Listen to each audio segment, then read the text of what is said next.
15절부터 이야기하겠습니다. 15절 보면은 그러나 내 하나님 여호와께서 쭉 나왔는데 내게 주신 복을 따라 각 성에서 내 마음에 즐기는 대로 생축을 잡아 그 고기를 먹을 수 있나니 곧 정한 자나 부정한 자를 물은하고 노루나 사슴을 먹음같이 먹으려니와. 이제 이건 뭐냐 그러면은 생축입니다. 생축. 즉 재물용이 아니에요. 재물용이 아니고 고기를 그냥 먹고 싶을 때 고기를 먹어야 되지 않습니까? 그럴 때는 마음 놓고 잡아 먹어라 이 말이에요. 고기를 먹을 때는 특별히 정한 음식이나 부정한 음식 이런 거 가리지 말고 몇 개는 이제 못 먹은 게 있긴 하죠. 그러나 대체적으로 먹어라. 그럼 여기서도 뭐라고 합니까? 15절 마지막에 노루나 사슴 같은 것도 어때요? 이건 재물용이 아니거든요. 그냥 고기예요. 그 고기는 그냥 먹고 또 그 고기를 잡아먹을 때는 특별한 장소, 즉 어디입니까? 예루살렘 성 이런 데서 잡지 말고 너희들 지역 동네에서 잡아서 알아서 먹어라. 그리고 그 고기를 먹을 때는 정한 자나 부정한 자나 그런 거 따지지 말고 그냥 먹어라. 이 뜻이거든요. 그래서 15절부터는 어때요? 재물이 아닌 식용으로 먹을 것에 대해서 쭉 이야기하죠. 왜 이제 이렇게 또 식용으로 한 이야기를 쭉 하냐면 사람들은 근본적으로 무지해서 어때요?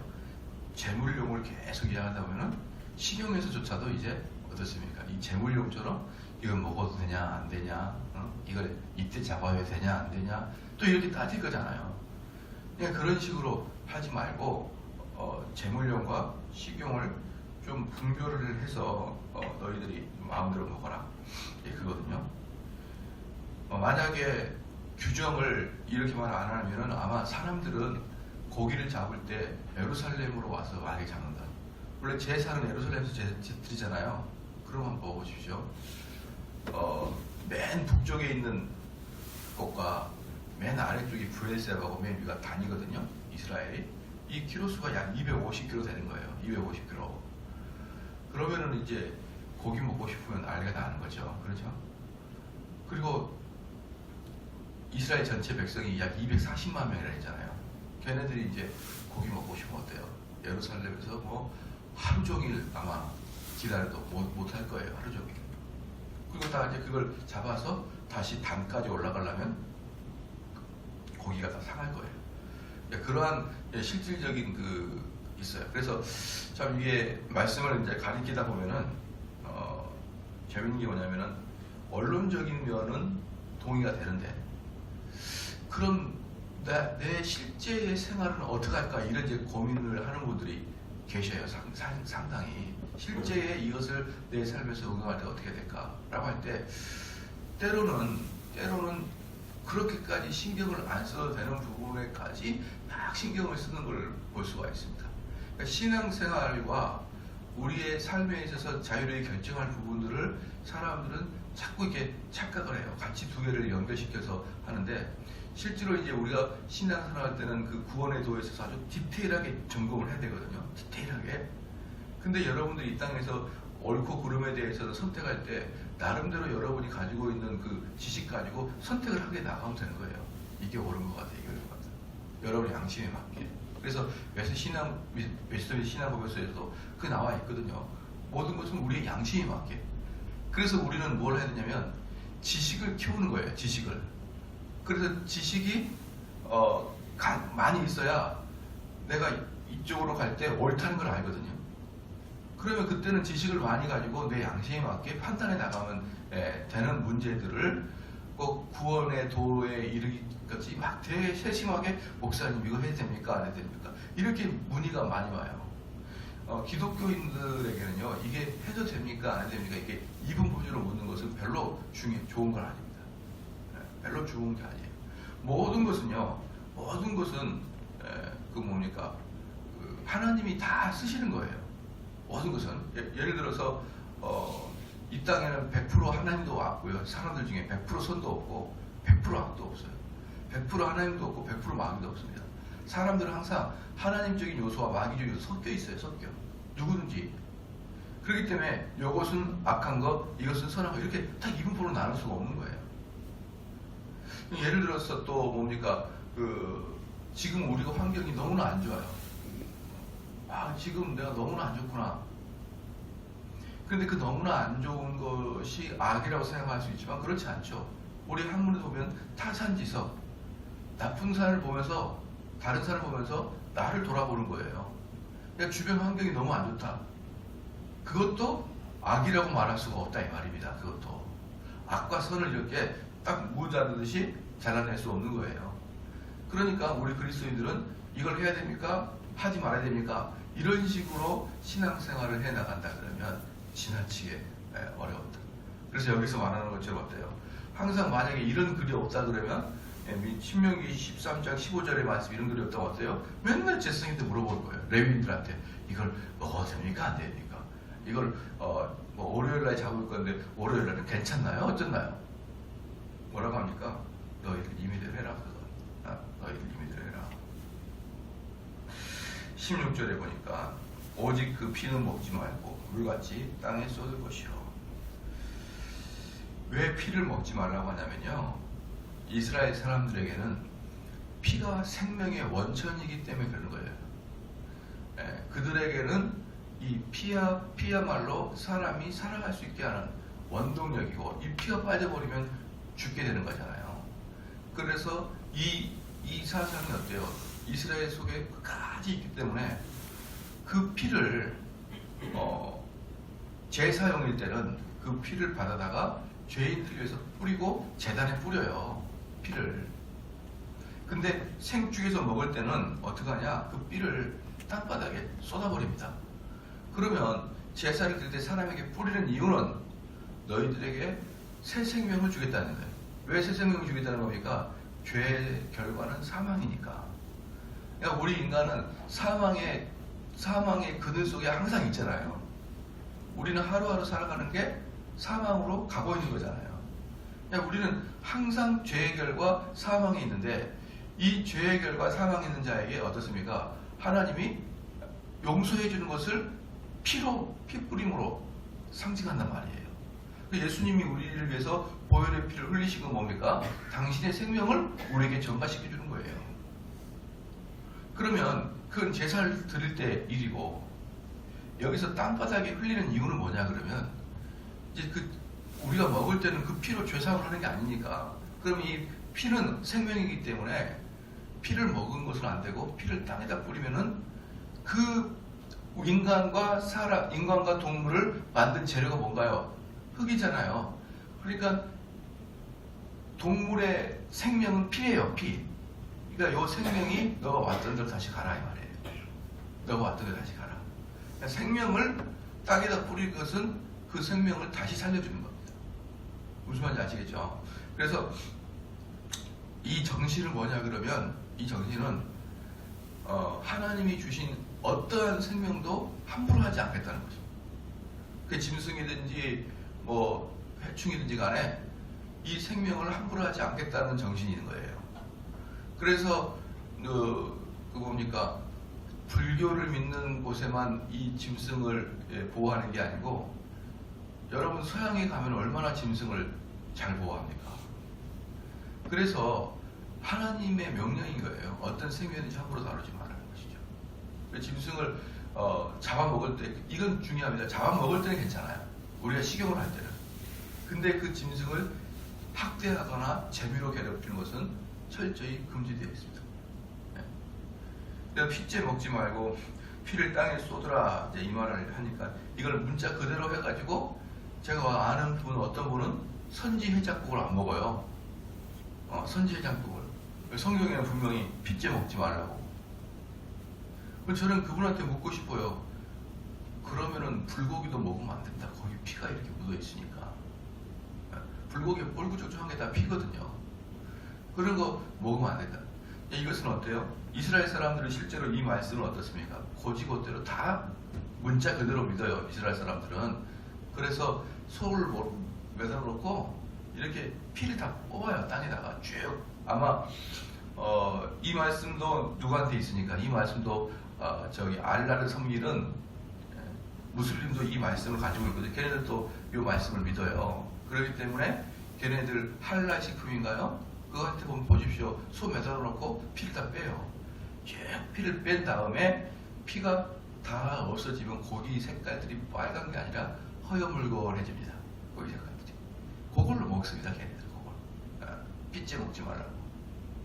근데 이것은 사실 문자적으로 보는 게 아니라 그 의미적으로 봐야 된다고 했죠. 뭡니까? 생명을 소중히 여기라. 어떤 생명이든지 함부로 다루지 말고 소중히 여기라. 그 정신을 지켜나가는 것이지 지금 이 문자 그대로 피를 다 뽑고 먹고 뭐 그런 종류는 아니라는 것이에요. 자, 그 다음에 너는 17절에 너는 곡식과 포도주와 기름의 11조와 내 우양에 처음 낳은 것과 너의 소원을 갚은 예물과 너의 닦은 예물과 내 손의 거제물은 너희 각성에서 먹지 말고. 이거 뭡니까? 17절에 종교적인 행위죠. 종교적인 행위 때는 성에서 드리지 말고 너희 각성에서는 드리지 마라. 종교적인 행위 때는. 18절 말씀 오직 내 하나님 여호와께서 택하실 곳에서 내 하나님 여호와 앞에서 너는 내 자녀와 노비와 성중에 거하는 레위인과 함께 그것을 먹고 또 내 손으로 수고한 모든 일을 인하여 내 하나님 여호와 앞에서 즐거워하되. 이게 뭡니까? 18절에 택하실 곳이 어디라 했죠? 예루살렘이라 했습니다. 예루살렘. 이런 제물은 예루살렘에서만 드리고 그 다음에 내 하나님 여호와 앞에서 너는 내 자녀와 노비와 성중에 거하는 레위인과. 이 성중에 거하는 레위인이 뭡니까? 만약에 내가 제사를 드리러 간다. 그러면은 내가 만약에 단지파에 속해 있다. 그럼 단지파에 레위인들이 있을 거 아니에요. 단지파에. 그럼 그 레위인을 같이 데려와라는 거예요. 레위인을. 이 말씀은 여전히 어제의 말씀과 이어서 레위인의 생계에 대해서 확실히 항상 짚고 넘어가는 거예요. 짚고. 왜 그럴까요? 사람들이 잊어버리니까. 짚고 넘어간다. 레위인의 생존은 너희 지파에 달려있다. 그렇죠. 그렇게 이야기하는 것입니다. 그러니까 노비와 성중에 거하는 레위인과 함께 그것을 먹고 내 손으로 수고한 모든 일을 인하여 내 하나님 여호와 앞에서 즐거워하되. 그렇죠. 그리고 그 제사가 끝난 다음에 뭐합니까? 즐거운 파티를 하고. 이런 게 사람이 살아가는 일이죠. 그 보면은 서양인들은 가만히 보면은 휴가를 한 2주 가요. 2주. 기본이 2주입니다. 근데 아마 우리 한국 사람들은 2주 휴가를 가라 그러면은 한 3박 4일만 한다면 심심해가지고 그냥 아우 심심하다 그럴 거예요. 근데 서양인들은 어떠냐면요. 제가 재밌는 그게 어떤 그 올해는 내가 경포대로 갈 거야. 이렇게 정하는 거예요. 그리고 경포대에 있는 어떤 그 집을 하나 펜션 하나 얻어가지고 거기서 일주일 동안 얘들하고 놀고 먹고 해요. 그럼 걔네들은 우리랑 같이 우리처럼 막 이렇게 구경하러 다니는 게 아니라 그냥 거기 앉아서 쉬어요. 이렇게 책도 읽고. 우리는 좀 그게 이해가 안 되죠. 정말 아름다운 우리로 말하면 백록당 같은 데 딱 가요. 너무 아름다워요. 그 경치를 보면서 너무 아름답잖아요. 그 다음에 이제 빨리 챙겨서 하산해야 될 거 아니에요. 근데 걔네들은 아침에 가서 구경한 다음에 거기에 다 누워가지고 책을 읽어요. 책을. 그럼 우리 마음속에는 아니 책은 집에서 읽으면 되지 왜 여기까지 와서 책을 읽느냐. 근데 상당히 많아요. 누워있어요. 그냥 누워있든지 책을 읽든지. 그냥 느낌이 뭐냐면 자연과 하나가 되고 싶다 이런 느낌이 있어요.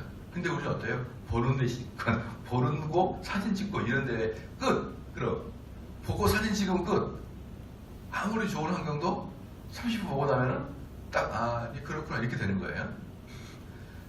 근데 이 서양인들은 그 자연관이 혼연일치가 되고자 하는 느낌이 있어요. 그래서 확실히 삶을 즐기거나 여행하는 방식이 우리랑 많이 다릅니다. 근데 여기서도 가만히 보면 어때요? 제사를 지낸 다음에 너희 가족끼리 즐기라는 거예요. 즐겨라. 너희 가족끼리. 너를 양육해준 레위인과 더불어 너희 가족끼리 즐겨라. 하나님께서 너희를 이끌어 주신 것에 감사하라. 참 이게 얼마나 좋은 말씀인지 몰라요. 그래서 18절 마지막에 내 하나님 여호와 앞에서 즐거워하되 너는 삼가 내 땅에서 거하는 동안에 레위인을 저버리지 말지니라. 꼭 레위인을 어때요?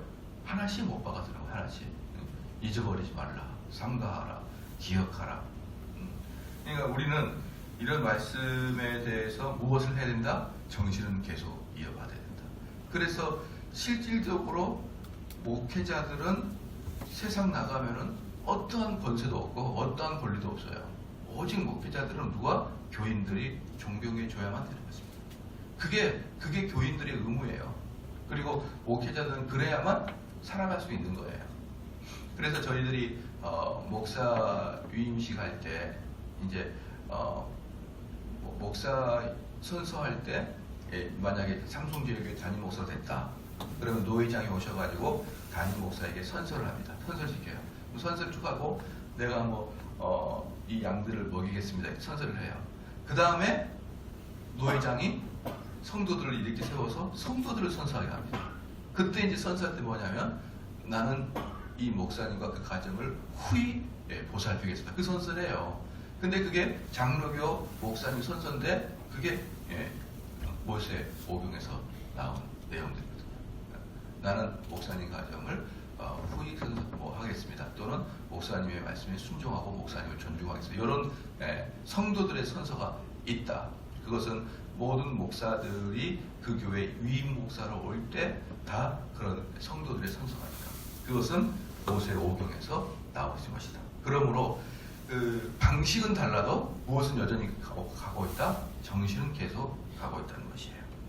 20절 말씀에 내 하나님 여호와께서 내게 허락하신 대로 내 지경을 넓히신 후에 내 마음에 고기를 먹고자 하여 이르기를 내가 고기를 먹으라 하면 내가 무릇 마음에 좋아하는 대로 고기를 먹을 수 있으리니 다시 반복하는데 20절 맨 위에 내 하나님 여호와께서 내게 허락하신 대로 내 지경을 넓히신 후에 그게 어디입니까? 가나안 땅에 들어가거든 이 말이에요. 가나안 땅에 너희들은 가나안 땅에 들어가거든. 오히려 이 광야 생활에서는 이 말씀이 별로 필요 없죠. 왜냐하면 광야에서는 고기를 잘 못 먹었어요. 이스라엘은 고기를 만나와 외출하기로 먹었지 이 자기들 우양을 잡지 않았습니다. 왜냐하면 그 우양들 거의 대부분 제사 영역이 있습니다. 그래서 쭉 내려가는데 22절에 보면은 정한 자나 부정한 자를 물어나고 노루나 삭슬을 먹은 같이 먹을 수 있거든. 너희들은 먹을 때 정한 자인지 부정한 자인지 그런 거 따지지 마. 왜? 먹어야 되니까. 그러니까 식용을 할 때는 내가 죄를 진지한지 아닌지 그런 거 따지지 않고 먹는 거잖아요. 먹어야 되고 그 다음에 23절에 오직 크게 삼가서 그 피는 먹지 말라. 피는 그 생명인즉 내가 그 생명을 고기와 아울러 먹지 못하리니 너는 그것을 먹지 말고 물같이 땅에 쏟으라. 이렇게 했고 26절에 오직 내 성물과 내 소물을 여호와께서 택하신 곳으로 가지고 가라. 이건 제사를 이야기하는 것이고 27절에 내가 번제를 드릴 때는 그 고기와 피를 내 하나님 여호와의 단에 드릴 것이요 다른 제 희생을 드릴 때는 그 피를 내 하나님 여호와의 단 위에 붓고 그 고기는 먹을지니라. 이건 제사를 드릴 때 그 피는 단에 뿌린다는 것이죠. 29절에 내 하나님 여호와께서 내가 들어가서 쫓아낼 그 민족들을 내 앞에서 멸절하시고 그렇죠. 그리고 그 땅을 얻어 거기서 거하게 하실 때에 이게 무슨 말입니까? 꼭 하나님께서는 어때요? 말씀을 쓸 때 아까 레위인 이야기도 하나씩 박아놓듯이 또 박아놓은 경우니까 그들을 너희들이 멸절시키는 게 아니라 내 하나님이 멸절시키겠다는 거예요. 하나님이. 그러니까 그걸 잊지 말라고 계속 왜 이렇게 자꾸 반복을 하죠? 잊어버리니까. 사람들은 순간적으로 잊어버려요. 뭡니까? 내가 잘나서, 내가 계획을 잘 짜서, 내가 작전이 좋아서 내가 저들을 무찌르다. 분명히 그럴 거니까 계속 하나님이 말씀하시는 거예요. 군데군데 박아놓는 거예요. 내가 멸절시키는 거다. 내가. 그러니까 30절에 너는 스스로 삼가서 이게 뭐냐면 스스로 삼가는 것은 뭐냐면 너 잘 생각하라. 항상 생각하고 살아라는 거예요. 이 말씀들을 항상 생각을 가지고 살아라. 내 앞에서 멸망한 그들의 자취를 밟아 올무에 들지 말라. 또 그들의 신을 뭐하지 말라요? 탐구하지 말라. 연구하지 말라. 그걸 보면은 저는 이제 그런 게 있어요. 내가 그 적을 알고 해야 적을 무찌를 수 있다. 이 말이 맞죠. 그래서 어느 정도 이 세상을 연구하는 것은 맞습니다. 어느 정도. 그런 다음에 뭘 해야 됩니까? 곧바로 하나님을 더 묵상해야 돼요. 그런데 우리는 한번 세상을 연구하고 우상을 연구하거나 다른 사회과를 연구하다가 거기에 빠져버리면 어때요? 안 돼요. 안 돼요. 거기에 빠지면 안 됩니다. 알고는 있어야 되겠죠. 알고는 있어야 되는데 여기서 탐구하다는 건 뭐냐면 아주 깊이 이제 보다가 쑥 빠졌다는 뜻이에요. 그럼 나중에 어떻게 된다? 오히려 역으로 그건 섬기게 될지도 모른다는 거예요. 우리가 그 기독교인들이 말할 때 마귀를 어느 정도 생각해야 되냐? 마귀를 너무나 두려워하면 어떻게 된다? 성락교회 김기동 목사처럼 마귀로만 가지고 있는 거예요. 너 감기 걸린 거 보니까 너 마귀가 들었다. 감기 귀신이 들었다. 게으름 귀신이 들었다. 이러면서 온통 귀신과 연관하는데 이 성락교회 그 목사님 김기동 목사가요. 그 양반은 마귀를 너무나 경계하다가 나중에 어때요? 마귀. 너 마귀 같은 것 같다. 너 게으른 거 보니까 게으른 마귀야. 모든 걸 마귀로 이제 연관시키는 거예요. 그래서 이단으로 된 겁니다. 그래서 우리가 볼 때 마귀는 어떻게 되느냐? 적당하게 봐야 되고 또 하나 극단적인 예는 야 마귀가 어디 있어? 야 뭐가 무서워? 그렇게 마귀를 또 가짜 여기는 것도 경계해야 됩니다. 마귀는 마귀 정도의 손을 머물러야 되는데 당연히 그 마귀를 중히 여겨야 됩니다. 중히 가볍게 여기면 안 돼요. 그러나 너무나 마귀에 대해서 집중하거나 마귀를 두려워하지도 않아야 된다. 왜? 마귀는 사슬이 매어있는 사자와 같아요. 우는 사자와 같아요. 그러나 그 마귀는 결코 우리를 공격해낼 수가 없는 겁니다. 우리는 하나님이 주시는 방식대로만 살아가면요. 여러분이 은혜의 방편 안에서 방식대로 살아가고 말씀 묵상하고 기도하는 자들에게는 마귀가 함부로 못하는 거예요. 동의하시죠? 그렇기 때문에 마귀는 우리에게 뭘 못하냐면 전지전능하지 못해요. 우리를 마음대로 마귀가 조종하지 못한단 말이다. 우리는 얼마든지 마귀를 거절할 수 있어요. 왜? 우리가 하나님의 자녀니까. 근데 우리는 어떠냐면 아이 나 인간인데 인간은 뭐 죄를 지고 사는 거지 이렇게 나가면 안 된단 말이에요. 그건 마귀가 주는 생각이에요. 우리는 마귀를 얼마든지 유혹을 물리칠 수 있고 능히 이길 수 있다. 우리는 그럴 수 있는 존재다. 왜? 거듭난 존재고 내 안에 성령이 계시니까. 그래서 어떤 유혹이 와도 나는 죄 짓지 않겠다. 이렇게 여러분이 단호하게 마귀를 이길 수 있습니다. 그렇기 때문에 거기 안에서는 여러분이 주시할 게 뭐냐면 마귀를 너무 무서워하지도 말고 너무 전지전능한 존재로 생각하지도 말고 또 그걸 너무 가벼이 생각하지도 말고 적당하게 여러분이 해야 됩니다. 그래서 신을 탐구하여 이르기를 이 민족들은 이 신들을 어떻게 위하였는고 나도 그와 같이 하겠다 하지 말라. 방금 요 30절 말씀 바로 위에 29절 뭡니까? 너희들이 한 게 아니고 내가 멸하였다 이 말이에요. 내가 멸하였다. 그럼 내가 멸하였다는 게 뭡니까? 그 당시에는 어때요? 각 지역마다 그 지역신이 있다 그랬잖아요. 그러면 이겁니다. 내가 그들을 다 멸하였기 때문에 그 지역에 어떤 지역에 있는 신들도 결국은 뭡니까? 하나님께 패배했다는 거 아니에요. 하나님께. 그러니까 그 신들은 전부 다 나나 너희나 나나 하나님 나나 그들보다 우리가 더 우월하다는 거예요. 우월하다. 그래서 이 세상에 있던 어떤 형상이든지 만들고 거기에다가 우상 숭배한다는 기본적인 개념은 뭐냐면은 너희들보다 못한 존재에 너희가 머리 숙이지 마라 이 말이에요.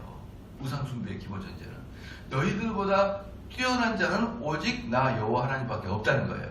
그러니까 너는 너희들의 창조주를 기억하고 너희보다 뛰어난 하나님을 기억하여서 그분에게만 경배하고 그리고 하나님 외에 모든 피조물은 인간 너희들 밑에 있는 것이라는 거예요. 밑에 있는 것이다. 그렇기 때문에 그 아이들에게 머리를 숙이거나 그러지 말라는 거예요. 그렇죠? 그래서 31절에 내 하나님 여호와께서는 내가 그와 같이 행하지 못할 것이라. 그들은 여호와의 꺼리시며 가증히 여기시는 일을 그들에게 행하여 심지어 뭡니까? 자녀를 불살라 그 신들에게 드리네. 이게 몰곰 또는 몰곰이라고 밀곰이라고 하는 그러한 우상인데 어때요? 자녀를 태워서 드리는 겁니다. 왜 그럴까요? 극단적인 희생을 이야기하는 거예요. 극단적인. 요번에 보니까 참 어리석은 사람들이 있어요. 꼭 크리스마스만 되면, 아니 크리스마스가 아니라 부활절만 되면, 고난주간 되면 그 필리핀에 꼭 어리석은 애들이 십자가에 못 박혀요. 그게 여러분 우리 이 동양에서는요 좀 독특한 게 뭐냐면, 모든 종교가 동양에 들어오면 종교의 오리지널 모습을 잊어버리고 동양의 미신과 그 종교가 섞여버립니다. 섞여요. 그래서 여러분 스페인이나 이런 이탈리아 카톨릭 강한 지역 있잖아요. 거기에서는 이 필리핀처럼 십자가에 못 박히는 사람들이 거의 안 나타나요.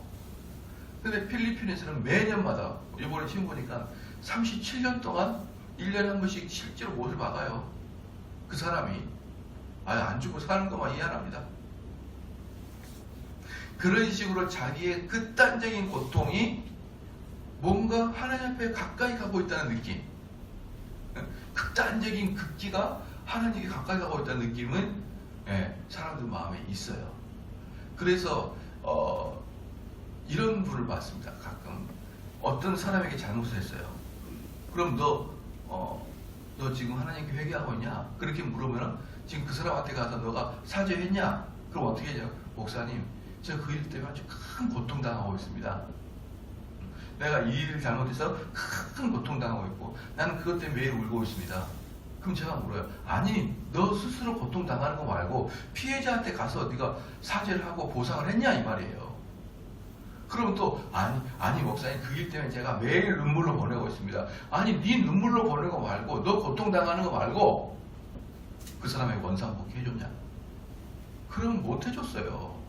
이건 안 해주고 자기 혼자 고통받고 있는 거예요. 자기 혼자 묵상하고 있는 것입니다. 자기 혼자 내가 왜 그랬을까 그러고 있는 거예요. 그게 바로 뭡니까? 자기의 극단적인 고통은 하나님께 가까이 가고 있다는 느낌인 거예요. 천만의 말씀이에요. 피해자한테 가서 보상해야죠. 피해자한테 가서 위로해야죠. 피해자한테 가가지고 내가 잘못했다라고 그 피해자의 마음을 돌려놔야죠. 그게 가장 급선무입니다. 근데 그걸 안 해요. 그리고 혼자 앉아가지고 눈물 흘리면서 내가 그때 괜히 그랬지, 내가 그때 내가 참았어야 되는데.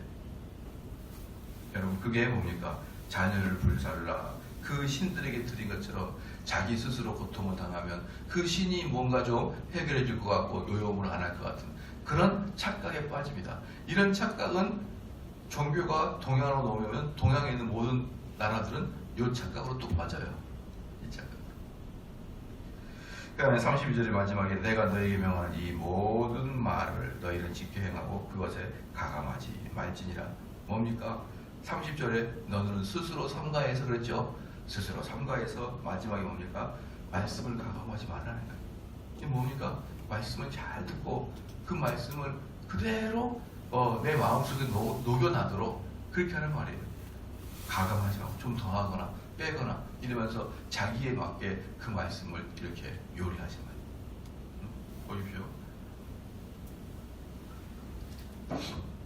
말씀을 딱 전하면 그 말씀을 내 삶에 지켜내기가 어렵죠. 그럼 이렇게 말합니다. 참 어려운 말씀이네. 어려운 말씀이네요. 참 주의 말씀 너무 어렵네요. 그게 뭡니까? 가감하겠다는 거예요. 그대로 안 지키겠다는 겁니다. 말이야 어려워요 이렇게 하죠. 사실 그 마음속에는 내가 그걸 어떻게 지킵니까? 이 말이에요. 그런데 여러분들이 이 말씀대로 지키도록 한번 살아보십시오. 그러면 여러분은 더욱더 하나님 앞에서 경건하고 낮아지고 내가 얼마나 쓰레기와 같은 존재인지를 말씀을 지키면 지킬수록 더 느끼게 되어 있습니다. 지키면 지킬수록. 근데 사람들이 미리 내가 이거 어떻게 지키면 이미 말씀을 가감하려고 딱 마음 먹어요. 그대로 말씀을 지키려 생각하지 않고 나는 한 말씀이 100 정도 원한다 그러면 나는 한 50 정도 할 마음을 가지고 이 말씀이 어렵네요. 참 지켜내기가 힘들겠습니다. 이렇게 이미 마음을 먹어버립니다. 여러분 가감하지 마십시오. 이 말씀을 지키나가다가 그다가 죽는 거예요. 지키나가려고 몸부림치다가 죽는 겁니다. 내가 비록 100점까지 못 가더라도 100점을 향해서 나가는 거예요. 처음부터 내가 어찌 갑니까? 50점만 가기를 원하는 게 아니라 100점까지 가도록 온 말씀을 다 지키도록 여러분이 몸부림쳐야 됩니다. 그런 다음에 죽더라도 이 마음이 없이 저는 많은 성도들은 이미 말씀을 어느 정도까지만 지키고 말겠다라는 의식에 쌓였다는 걸 너무 많이 봐요. 너무 많이. 여러분 말씀을 가감없이 지키시길 바랍니다. 여러분 삶에 이게 그대로 드러나도록 몸부림을 쳐야 됩니다. 그게 성도의 의무인 거예요. 적당하게 죄 짓고 적당하게 말씀 순종하고 적당하게로 살아가는 것이 뭐 인간이니까 어쩔 수 없지. 그렇게 해 보십시오. 일반 국민들하고 똑같이 살아요. 그러면 차이가 없어요. 그렇게 이미 처음부터 그렇게 마음 먹어요. 우리 성도들은 그렇게 살도록 우리 새벽 예배까지 나오신 분들은 아주 독특한 분들이잖아요. 보통적으로 다 주무실 때 이 정도 나왔으면 어때요? 그 하나님을 의지해서 그 말씀을 가감하지 않고 살겠다는 그 정도가 새벽 예배 성도들 정도는 나와야지. 그러지 않으면 우리 교회에서 누가 나오겠습니까? 기도하겠습니다. 하나님 아버지 참으로 감사합니다. 정말 하나님의 이 말씀 속에 우리의 타락함 때문에 하나님께 또한 구체적으로 너희들이 식생활을 위해서 생계를 위해서 먹을 때는 너희들의 임의로 먹어라 라고 지정하여 주신 이 말씀은 참으로 감사하나이다. 우리의 삶에 있어서 정말 무엇이 옳은지 그른지는 내가 하나님 말씀을 잘 배우고 그 이후에 스스로 삼가하여 내 양심에 따라 선택할 수 있도록 하나님 역사하여 주시옵소서. 무엇을 하든지 하나님의 영광이 무엇인지를 먼저 생각하고 그 일을 할 수 있게 하여 주시되 이것이냐 저것이냐 라고 이분법적으로 생각하지 아니하게 하나님 역사하여 주시옵소서. 또한 하나님 우리가 이 땅을 살아갈 때 하나님 말씀을 최대한 순종하고 살아갈 수 있게 하여 주시옵고 오늘 나는 하나님 말씀을 전체를 순종히 보겠노라는 그런 다짐으로 살아가는 하루가 되게 하여 주시옵소서. 감사드리며 예수님의 이름으로 기도합니다. 아멘.